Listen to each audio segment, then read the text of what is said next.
नमस्कार, आप देख रहे हैं केकेडी न्यूज। मैं आपके साथ ऋतिका थपलियाल। स्वागत है आप सभी का हमारे इस खास कार्यक्रम में जुड़ने के लिए। संग्राम, सियासत और इबादत की पूरी बात। उत्तर प्रदेश के कुशीनगर में बीजेपी समर्थक बाबर की हत्या के मामले की गूंज आज सांसद में भी सुनाई दी। बीजेपी के सांसद इस हत्या से काफी आक्रोशित और उत्तेजित नजर आए। उत्तर प्रदेश से बीजेपी सांसदों का सीधा आरोप समाजवादी पार्टी पर था। सांसदों का आरोप था कि ये टुकड़े टुकड़े गैंग का एक्सटेंडेड रूप है। दरअसल हाल ही में उत्तर प्रदेश विधानसभा चुनाव में कुशीनगर में बाबर नाम का मुस्लिम युवक बीजेपी के लिए बढ़ चढ़कर प्रचार कर रहा था। चुनाव में मिली जीत के बाद बाबर ने खूब जश्न मनाया और मिठाइयां भी बांटी, जिससे उसके आसपास रहने वाले नाराज लोगों ने मौका पाते ही इन लोगों ने बाबर की जमकर पिटाई की, जिसके बाद उसे अस्पताल ले जाया गया। हालत गंभीर होने पर उसे लखनऊ रेफर किया गया, लेकिन 6 दिन बाद उसकी मौत हो गई। बीजेपी अब इसके लिए सपा पार्टी के गुंडों को जिम्मेदार बता रही है।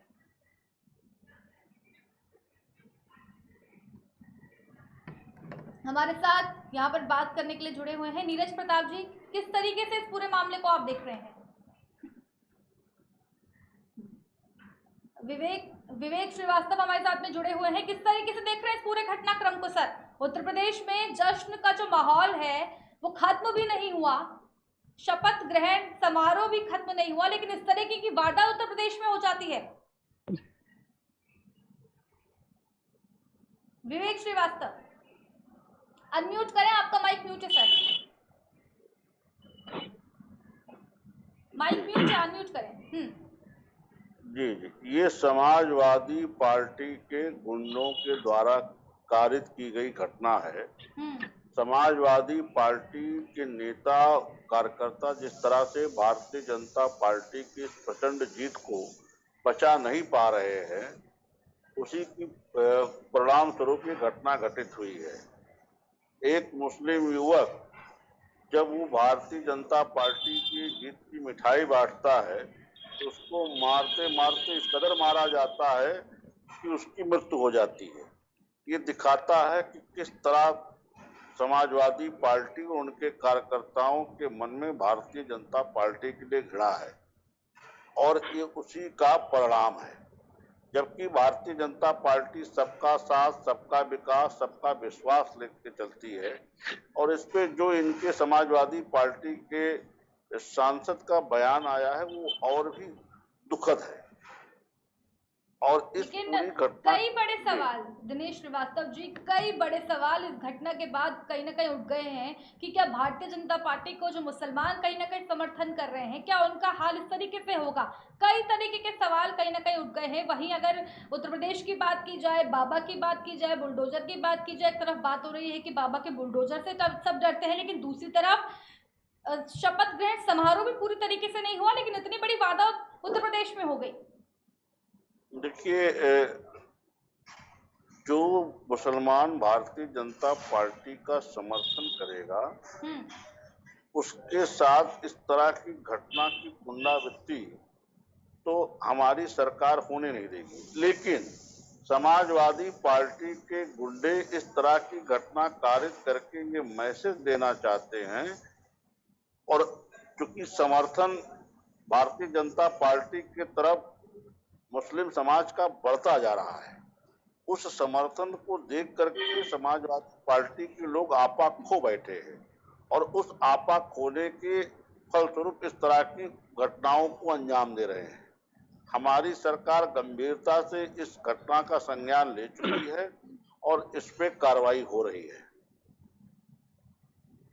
बिल्कुल, मैं आपके पास लौटूंगी। हमारे साथ आम आदमी पार्टी के नेता भी यहाँ पर जुड़े हुए हैं। स्वागत है आपका। मेरी आवाज आप तक पहुंच पा रही है सर? नीरज प्रताप जी इस वक्त हमारे साथ यहाँ पर जुड़े हुए हैं। नीरज प्रताप जी, उत्तर प्रदेश में जहाँ एक तरफ जश्न मनाया जा रहा था, रंगों की होली खेली जा रही थी, इतना बड़ा जो है एकाना स्टेडियम में इतना बड़ा शपथ ग्रहण समारोह जिसमें बॉलीवुड के भी जो है सितारे यहाँ पर पहुंचे, कई दिग्गज नेता, बड़े बड़े नेता यहाँ पर पहुंचे, पूरा उत्तर प्रदेश जो है जश्न मना रहा था। वहीं इस तरीके की घटना किस तरीके से देख रहे हैं आप नीरज प्रताप जी?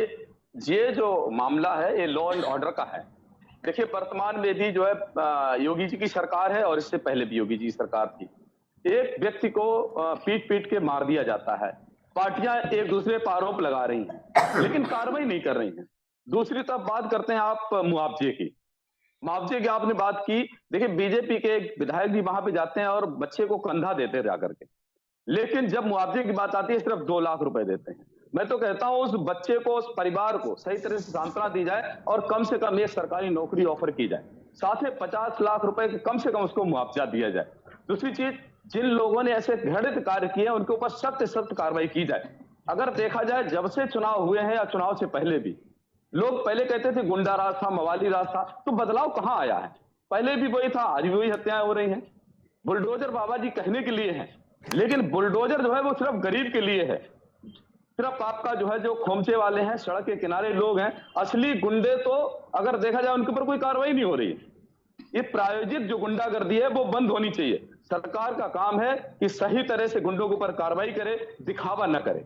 गुंडों का कोई अच्छा और बुरा नहीं होता है, ना कोई पक्ष या विपक्ष होता है। गुंडे सिर्फ गुंडे होते हैं, चाहे वो किसी भी सरकार में हो। उनके ऊपर सख्त सख्त कार्रवाई करें और एक सही दिशा निर्देश दें, जिससे जनता के बीच एक जो है अच्छी भावना वहां लगे कि हाँ कानून व्यवस्था सही से है, जो कभी दिखाई नहीं। एक और बड़ा सवाल कहीं ना कहीं उठ जाता है, क्या उत्तर प्रदेश के जो मुसलमान हैं अगर वो भाजपा को समर्थन करते हैं तो क्या इस तरीके की घटना से कहीं ना कहीं मुसलमान भी कहीं ना कहीं डरा हुआ है? क्या भाजपा को समर्थन करेंगे तो ये हश्र होगा कहीं ना कहीं? बात यहाँ जाति और धर्म की है ही नहीं, बात यहाँ पे लॉ एंड ऑर्डर की है। चाहे वो किसी भी धर्म या जाति का, कानून सबके लिए बराबर है, लेकिन दूसरी तरीके से देखना ये उचित नहीं। नीरज जी, अगर बाबर की बात की जाए, बाबर को पीटा क्यों, उसको जान से क्यों मार दिया? क्योंकि वो बीजेपी को समर्थन कर रहा था। उसके समुदाय के लोग कहीं ना कहीं नाराज हो गए, तो बात धर्म की कहीं ना कहीं है सर। लॉ एंड ऑर्डर की बात है, लेकिन धर्म से भी कहीं ना कहीं इसको जोड़ा जा सकता है। इवन धर्म से लोग जोड़ रहे हैं। देखिए पार्टी करती क्या है, देखिए कोई, अब देखिए बहुत से लोग होते हैं जो सिर्फ कपड़े देख करके उसको जो है न्याय की बात करते हैं। यहाँ पे कपड़े देख करके न्याय नहीं होना चाहिए। जो भी जिसने भी किया है, चाहे वो मुस्लिम हो, हिंदू हो, किसी धर्म से, किसी जात से हो, न्याय परक कानून के तरह से उसके ऊपर कार्रवाई होनी चाहिए।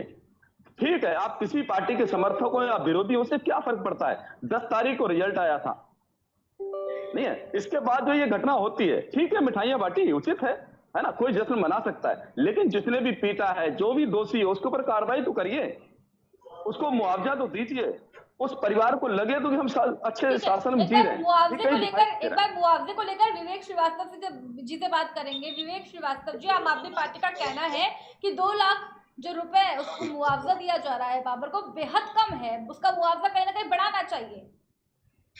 देखिए, जो आम आदमी पार्टी का बयान है मुआवजा बढ़ाना चाहिए, मैं इनकी इस बात से सहमत हूँ। और कारण क्या है जो इतना कम मुआवजा दिया गया? ये जिला अधिकारी के स्तर से भी ये मुआवजा दिया गया है, क्योंकि प्रदेश में चुनाव आचार संहिता लागू है और अभी एक आचार संहिता खत्म नहीं हुई कि एवएलसी चुनाव की आचार संहिता लागू हो चुकी है और उसमें भी 9 तारीख को चुनाव है, मतदान होने हैं। तो ऐसे में सरकार के स्तर से कोई इस तरह के फैसले ले जाने की स्थिति नहीं थी। रही बात, ये पूरी तरह से धार्मिक विद्वेष की भावना से कारित की गई घटना है। भारतीय जनता पार्टी की सरकार ने इसको बहुत गंभीरता से लिया है। इसमें एक एक दोषियों को चिन्हित कर जेल भेजने की कार्रवाई की जाएगी और हमारी पूरी सहानुभूति हमारे उस कार्यकर्ता, उसके परिवार के साथ है, उसके साथ है और उसकी शहादत को हम जाया नहीं होने देंगे। एक एक को चुन के उनके अंजाम तक पहुंचाने का काम हमारी सरकार करेगी।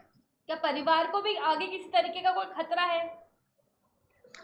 बिल्कुल, इसमें जो भी खतरा होगा उसकी जांच रिपोर्ट लेकर के उनको भी सुरक्षा प्रदान करने का काम हमारी सरकार करेगी। सर, अभी तक क्यों नहीं किया गया? अभी प्रक्रिया जांच की चल रही है। नहीं, प्रक्रिया जांच की चल रही है, बिल्कुल ठीक है, लेकिन आगे कोई हादसा हो जाए, परिवार के साथ में कोई हादसा हो जाए, इस बात को भी तो कहीं ना कहीं देखने की जरूरत है सर। बिल्कुल, पूरा परिवार हमारी जो सुरक्षा एजेंसियां उनके देखरेख में है। ऐसा घटना कोई भी अगर संकेत आते तुरंत सुरक्षा बढ़ाई जाएगी। नीरज जी, रखिए अपनी बात को।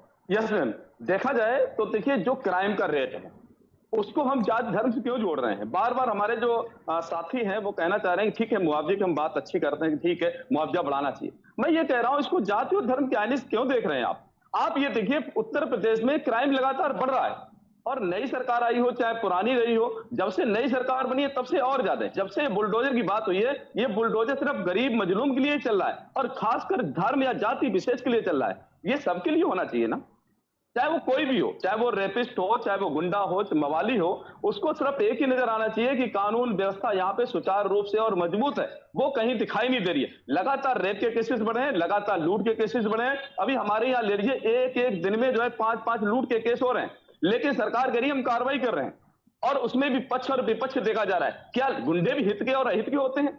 क्या वो एक पक्ष के होते हैं? क्या एक बिरादरी या जाति के होते हैं या धर्म के होते हैं? कपड़े देख करके, टोपी देख करके पहचानने की कोशिश ना करें।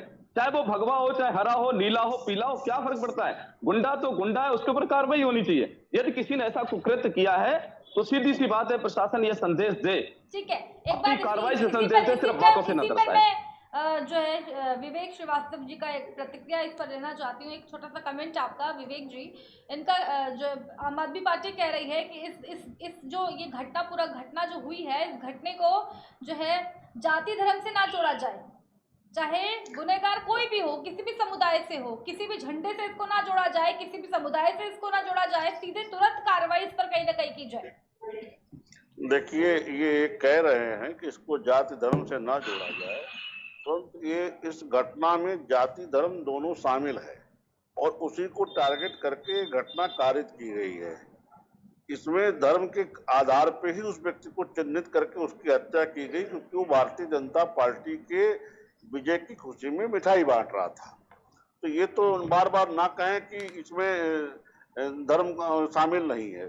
दूसरा, बार बार ये कह रहे हैं कि गरीबों मजलूमों के ऊपर बुलडोजर चलता है, तो ये इस बात को भी बार बार एक चैनल पे बैठ करके इस तरह ना कहें। अतीक अहमद गरीब मजलूम नहीं है, मुख्तार अंसारी गरीब मजलूम नहीं है, अपराध का सिंडिकेट चलाते हैं। तमाम पूर्ववर्ती सरकारों की हिम्मत नहीं थी कि कोई इनका बाल भी बांका कर सके। आपने खुद देखा कि कितनी मुश्किल से मुख्तार अंसारी को पंजाब से यहाँ ले आया जा सका। पूरी पंजाब सरकार, कांग्रेस सरकार उनको, मुख्तार अंसारी को वहां संरक्षण दे रही थी। इसके पूर्व के भी किस्से आपको याद होंगे कि मुख्तार अंसारी को जब कल्याण सिंह की सरकार में गिरफ्तार करने की कोशिश की गई तो भाग गए थे। वो हरियाणा में एक मुख्यमंत्री के फार्म हाउस पे वहां छिपे हुए थे। तो जिस व्यक्ति को पूरी प्रदेश सरकार संरक्षण देती हो, उस व्यक्ति को कानून के शिकंजे में लेकर के आना कितना कठिन कार्य है, इसकी भी समझने की कोशिश करें। ये स्वयं श्रृंखला के नेटवर्क के अपराधी हैं। सिवान में सैयद साहबुद्दीन जो अब नहीं रहे, मऊ में मुख्तार अंसारी और इलाहाबाद में अतीक अहमद। इन अपराध के सिंडिकेटों के विरुद्ध कितनी दृढ़ इच्छा शक्ति से मुख्यमंत्री जी ने कार्रवाई करके इनके अवैध निर्माणों को नेस्तनाबूद करने का काम किया है और जिसपे पूरे प्रदेश की जनता ने मोहर लगाई है। बिल्कुल, धन्यवाद समय देने के लिए। हमारे पास बहुत बहुत धन्यवाद आपका। अब समय नहीं बचा है, रुक करेंगे अगली खबर की तरफ। और देखने वाली बात ये होगी कि कब तक जो है बाबर के हत्यारों को जो है सजा दी जाएगी। उत्तर प्रदेश की अगर बात की जाए, कब, अगर जिस तरीके से लगातार आम आदमी पार्टी कई तरह के सवाल खड़े कर रही है, कांग्रेस कई तरीके के सवाल खड़े कर रही है, समाजवादी कई तरीके के सवाल खड़े कर रही है, देखने वाली बात ये होगी कि क्या कब तक जो है कार्रवाई होगी। बड़े सवाल कहीं ना कहीं इस घटना ने उत्तर प्रदेश में कहीं ना कहीं बड़े सवाल कहीं ना कहीं खड़े कर दिए हैं कि जहाँ जश्न भी कहीं नहीं थमा था, इतना बड़ा समारोह हो रहा था जहाँ पर कई बड़े सितारे यहाँ पर पहुँच रहे थे, लेकिन उसी दौरान इतना बड़ा हादसा हो जाना कई प्रकार के जो है प्रश्न चिन्ह कहीं ना कहीं खड़े कर देता है।